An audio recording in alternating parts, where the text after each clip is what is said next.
AJP, association d'assurés engagés et responsables, présente Sud Radio, le grand matin week-end, la force de l'engagement. Muriel Réus. Bonjour Muriel. Bonjour Jean-Marie. S'engager pour un autre Noël, entre cette veille de Noël précisément, on va en parler avec votre invité Alix Henry qui est chargé d'événements et de médiation au musée du Quai Branly, Jacques Chirac. Tiens, cette thématique vous tenait à cœur aujourd'hui? Eh bien oui, on est dans cette période absolument merveilleuse pour nous tous, absolument. Adultes et enfants. Alors Féerique. demain, nous célébrerons Noël comme 2,3 milliards de chrétiens dans le monde. Cette fête, qui transcende aujourd'hui les frontières de la religion, est devenue un symbole universel de rassemblement familial, de partage, de générosité et de joie pure. Pour les enfants, Noël, c'est l'anticipation d'une nuit magique, excitante, fébrile, enveloppée de magie et de mystère.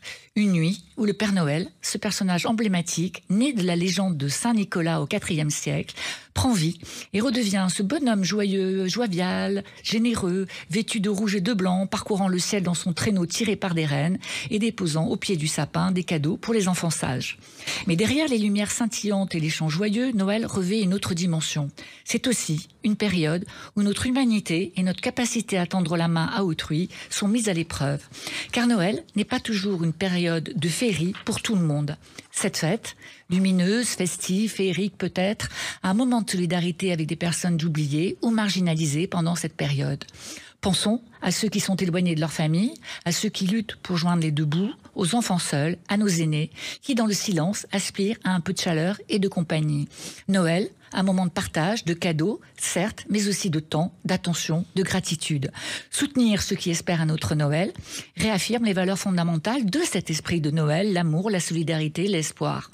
Alors en attendant demain matin, comme nous tous, au pied du sapin scintillant pour vérifier que le Père Noël ne nous a pas oubliés, que ce personnage iconique a bien déposé nos cadeaux, je vous souhaite joyeux Noël à toutes et à tous et je vous rappelle que le Père Noël, dans son immense sagesse, soutient que le plus beau cadeau est celui du cœur. Ah, ça c'est formidable, vous êtes presque en avance Muriel, on en parle avec votre invité qu'on accueille avec plaisir, Alix Henry, bienvenue sur Sud Radio. Vous êtes chargé d'événements et de médiation au musée du Quai Branly, Jacques Chirac, et vous êtes l'invité de Muriel Réus. Bonjour Alix. Bonjour. Alors, mercredi prochain, le 27 décembre, de 14h à 18h, on va pouvoir se retrouver au musée du Quai Branly, à Paris, pour un autre Noël. Alors, qu'est-ce que ça signifie pour un musée comme le vôtre, l'organisation d'un autre Noël ? Il s'agit d'une après-midi en fait festive et solidaire qu'on organise chaque année au musée. Et en l'occurrence, le cœur du projet, c'est une collecte de jouets à destination d'enfants en situation de précarité.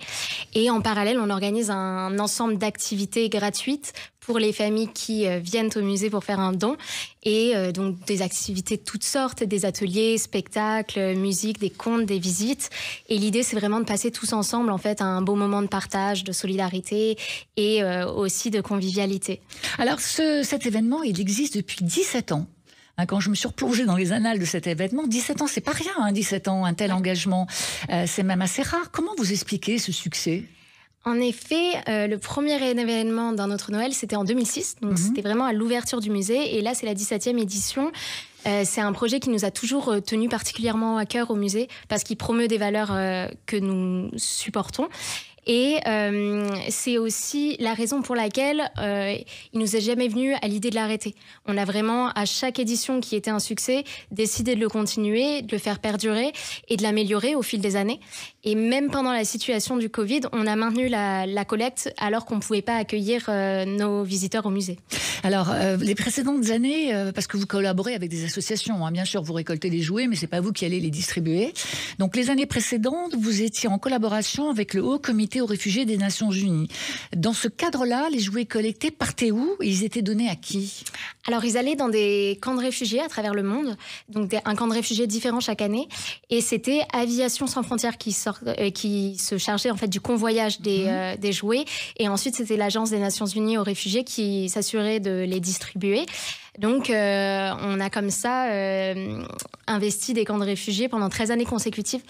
On a pu aller, par exemple, au Kenya, au Liban, en Colombie, au Népal, pour en citer que quelques-uns. Et voilà, c'était des opérations qui Et vous ont eu beaucoup arriviez de à voir succès. l'impact de la distribution parce que les enfants étaient loin, donc c'était un peu plus difficile de vérifier. Alors effectivement, on n'a pas pu se rendre sur place, Ouais. nous, puisque c'était l'agence des Nations Unies aux réfugiés qui y allait. Mais on pouvait voir le suivi via des vidéos, des reportages photographiques. Et c'est ce qui permettait aussi à nos visiteurs de revenir l'année suivante. Alors cette année, votre choix est différent. Enfin, cette année ou depuis quelques années, je crois. Tout à fait. Vous avez souhaité maintenant avoir des choix de partenariats plus locaux, donc d'agir avec des associations locales. C'est l'association Aurore, je crois, avec qui vous travaillez maintenant. Comment vous avez mis en place ce partenariat? Et là, dans ce cas-là, à qui sont distribués les jouets? Alors oui, on a changé un petit peu notre partenariat parce qu'on a été confronté au Covid. Et c'est dans le cadre du Covid, on ne pouvait plus se permettre d'aller à l'autre bout du monde pour distribuer les jouets.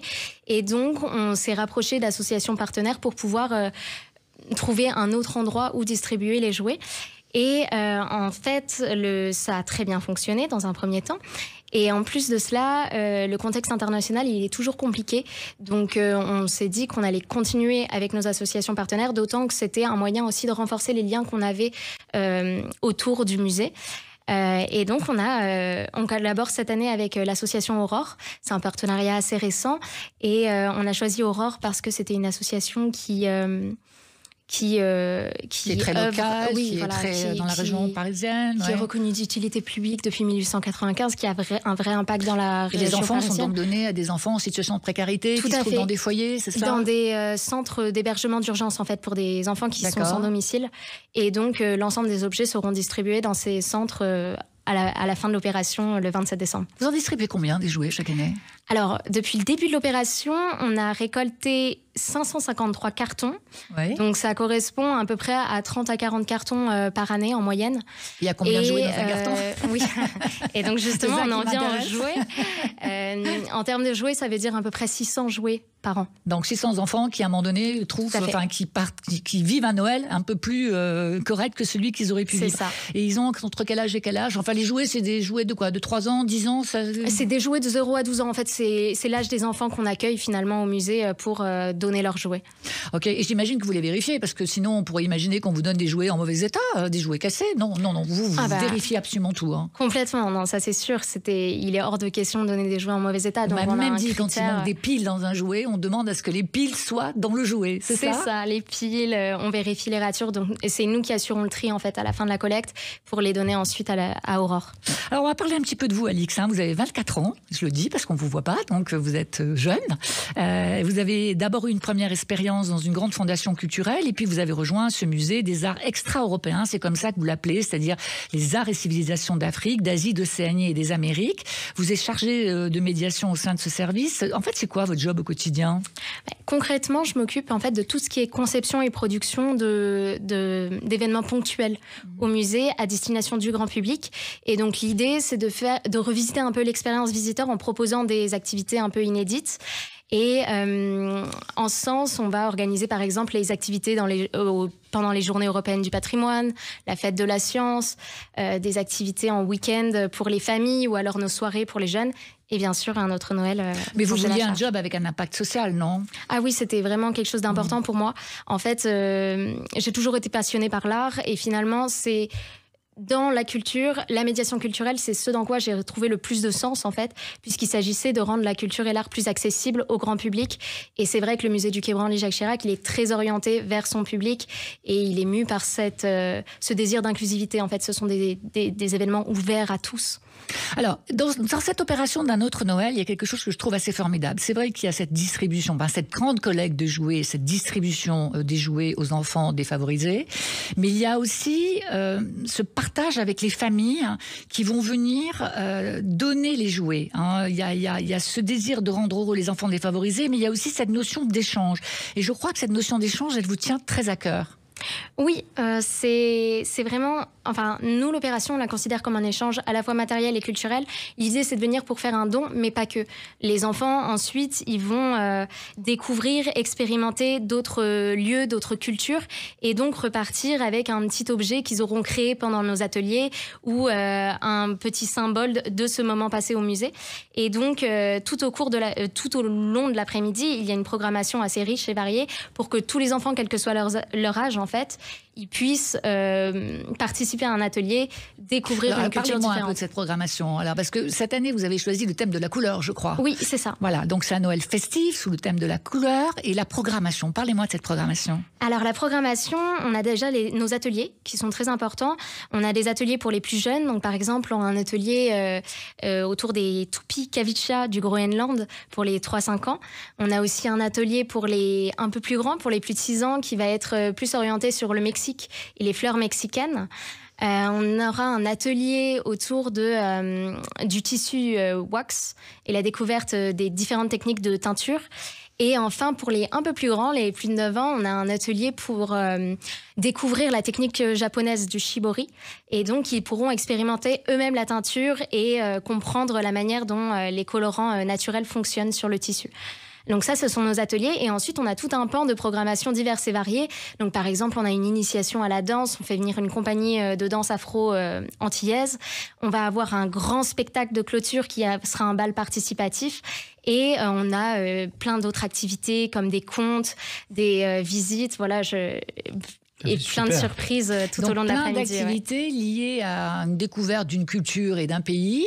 Ça, c'est très important pour vous parce qu'on a l'impression, quand on pense à ce musée, qu'il est surtout destiné aux adultes. Enfin, moi, j'ai un peu découvert que ce musée avait une programmation à destination des enfants, des activités à destination des enfants. Parce quand on parle d'art d'Océanie, des Amériques, bon, évidemment, ça évoque davantage des activités peut-être plus destinées aux adultes. C'est pas le cas. C'est pas du tout le cas. Effectivement, c'est un musée qui est très très proche des enfants. On a une vraie volonté d'ouverture et un enjeu d'accessibilité. Et donc, dans l'ensemble de notre programmation, en fait, sur l'année, on le développe un gros pan pour des activités adaptées aux enfants, que ce soit des ateliers, des visites. Et c'est quelque chose qui se manifeste notamment dans le nombre de publics scolaires qu'on accueille à l'année. Pour vous donner une idée, c'est environ 70 classes, groupes par jour qu'on accueille au musée. Par jour? Par jour. Ah oui, c'est beaucoup. Donc, c'est vous dire à quel point c'est important. Des enfants qui viennent de toute la France? Alors, de fait, les sorties scolaires, quand c'est plus Paris. Oui, c'est plus Paris, puisque c'est plus difficile, en fait, pour des scolaires plus éloignés de venir. Mais pour autant, ça nous arrive, oui, bien sûr. On a même parfois des scolaires internationaux. Et vous avez créé aussi, pour des scolaires qui n'étaient pas tout à fait à côté de chez vous, en tout cas du musée à Paris, vous avez créé aussi des boîtes de voyage. Donc, ces boîtes de voyage que vous mettez à la disposition des centres de réinsertion sociale. Alors, les boîtes à voyage, c'est pas forcément pour les scolaires, c'est plutôt justement dans tout... ce sont des outils de médiation, en fait, pour toutes nos opérations hors les murs. Donc, dès qu'on va avoir des partenariats avec des associations, qu'on va travailler avec des partenaires comme Aurore, par exemple, on va proposer cet outil de médiation qui se présente comme un jeu de société, en fait, qui permet de découvrir les œuvres du musée. Et donc, du coup, pour des personnes qui ne peuvent pas se rendre au musée pour des questions de mobilité ou géographiquement c'est compliqué, ils peuvent découvrir les collections du musée à travers ce jeu. Et puis, ça peut être aussi un moyen de préparer sa visite. Alors, si mercredi 27, je viens de 14h à 18h et que je n'ai pas de cadeau, qu'est-ce que je peux faire quand même pour les enfants ? Vous pouvez venir participer à toutes les activités et ensuite revenir plus tard parce que nous, la collecte de jouets, elle continue toute l'année en fait. Donc n'importe qui vient au musée durant l'année avec un jouet, il peut le déposer à l'accueil famille et ensuite il sera donné l'année suivante à l'association partenaire avec laquelle nous travaillerons. Alors si vous venez mercredi 27 décembre au musée des... Moi je dis toujours des arts premiers, vous voulez pas que je dise ça, vous préférez que je dise au musée des arts extra-européens. Des arts extra européen. Si vous n'avez pas de cadeau, c'est mieux de venir avec un cadeau. Mais si vous n'avez pas de cadeau, vous pouvez toujours faire un petit dessin, Jean-Marie, ou un petit texte pour les enfants. Et puis surtout, vous venez déposer vos jouets tout au long de l'année dans ce musée. Exactement, comme ça on passera Noël au musée du Quai Branly. On va l'appeler comme ça aussi, le musée du Quai Branly. Jacques Chirac, merci à vous d'être intervenu sur Sud Radio. Et puis on vous souhaite un joyeux Noël. Merci avec beaucoup. Un petit peu d'avance. Joyeux Noël à tous. Et à bientôt, Muriel Réus. À dimanche prochain. Sud Radio, le grand matin week-end, la force de l'engagement, Muriel Réus. Avec AJPI, association d'assurés engagés et responsables.